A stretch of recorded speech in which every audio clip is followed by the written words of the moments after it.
Бүгүнкү күндө коалицияга киребиз деген 3 фракция костяк болуучулар түзгөн турат. Ата журттагы киребиз деген билдирүүсүн кечээ билдиришти.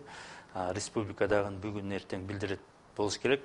Бирок ошол эле мезгилде ошо республика фракциянын ичинде биз өзүбүздүн көз карашыбызды мен айттым. Биз республика фракциясы кошулган кезде дагы коалиция көпчүлүккө биз кошулбайбыз деп. Биздин тобубуз 5 кишибиз фракциянын ичинде. Негизинен кошулбаганыбыздын себеби биз келечекте жаңы партия менен жаңы шайлоого барганы турабыз, бир бол партиясы менен. Ошондуктан республика эртең жоопкерчиликти, мамлекетте жоопкерчиликти өздөрүнө алган болсо, биз ал жоопкерчиликти мойнубузга ала албайбыз деген максатта бүгүнкү күндө биз коалицияга кошулбайбыз. Биз оппозицияда эле өзүбүздүн үнүбүздү элге жеткизип, бийликке жеткизип турайлы деген ойдо чечтик. Көптөгөн биздин шайлоочулар таң калып атса керек, эмне үчүн Ата журт фракциясы коалиция көпчүлүккө кирди деген. Эми чынын айтыш керек, коалиция көпчүлүк деген бул конституциялык орган. Анын айткан сөзү, жасаган иш аракеттери бүт баары тең бул мамлекеттин, элдин тагдырына түздөн түз тиет. Ошон үчүн коалиция көпчүлүк өкмөттү түзөт, мамлекеттин, элдин тагдырына жоопкерчиликти сезиш керек эле. Бирок андай болбой атат. Мына парламенттик бийликке келгенден баштап биздин айрым саясатчылар мына ачык эле айтыш керек, Текебаев 2 жолу коалициядан чыгуу менен бузуп, 2 жолу тең мыйзамсыз кадамдарга барды. Ал кандай мыйзамсыз кадамдар? Мисалы үчүн биздин конституцияда, баш мыйзамыбызда өкмөт боюнча беренелеринде өкмөттүн башчысы сөзсүз түрдө отчет бериш керек жыл сайын. Мына ушул отчетун укпай туруп, эч качан биздин премьер-министрлер кызматынан кетпеш керек болчу. Текебаев өзүнүн максатына жетпесе, мына ушундай коалициядан чыгып, өзүнүн фирмасындай каалагандай калчап атат да, мына ошонусу өкүнүчтүү болуп атат. Аны кой деген кожосу жок, ай деген ажоосу жок, каалаганын жасап атат. Мына ушул өкүнүчтүүсү. Эми Ата журт фракциясына официалдуу түрдө чакыруу келген коалиция көпчүлүккө кирүүгө. Жогорку кеңеште мейли фракция болобу, комитет болобу, жыйын залында болобу, көпчүлүк добуш менен маселе чечилет. Мына ушул көпчүлүк Ата журттун депутаттары коалицияга кирүүнү көздөдү.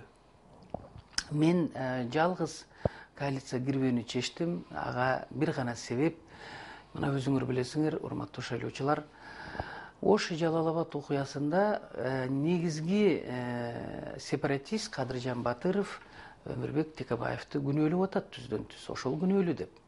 Экинчиси генерал Зарылбек Рысалиев күнөөлөп атат. Ал мародерлукка түздөн түз катышы бар деп. Мына ошондуктан ошол нерсе эки катуу, бул аянычтуу трагедия, элдин ушул жүрөгүндө түбөлүккө калып кала турган эки мына ушул нерсеге байланыштуу. Эгерде Атамекен кирсе фракциясы, Текебаев кирсе коалиция көпчүлүккө, мен кирбейм деп, мен коалиция кирүүдөн баш тарттым. Себеби мародерство коррупциядан дагы өтө жаман нерсе. Ал эми Ош трагедиясын өзүңөр билесиңер, муну эртелеби кечпи мен ойлойм, эл сөзсүз түрдө жоопту алып алат деп. Мына Ош окуясында азыр кимдер гана чындыкты айтса, ошолордун баарын куугунтукка алып, камаганын камап, сындырганга аракет кылып, баарын тең мына ушинтип келатат. Кийинки мезгилде мага да абдан көп куугунтуктар башталды. Мен ачыгын эле айтып коеюн, даже көптөгөн кишилерди чакырып алып, жалган маалыматтарды бергиле деп айтып атыптыр. Менин мурунку шопуруму да ошентип коюшту, жалган маалымат бердирт деп. Кийинки мына курулушчуларды дагы чакырып алып айтып атышыптыр, күч органдары. Силер бир нерсе бердиңер беле, бербедиңер беле деп, мындай айтканда наводящий суроолорду берип, кандай гана мен жөнүндө жалган жала айтылбасын, силер ишенбегиле. Мен июнь окуясында жабыр тарткан, апрель окуясында жабыр тарткан ар бир ата энени түшүнөм, ар бир эненин көз жашын түшүнөм.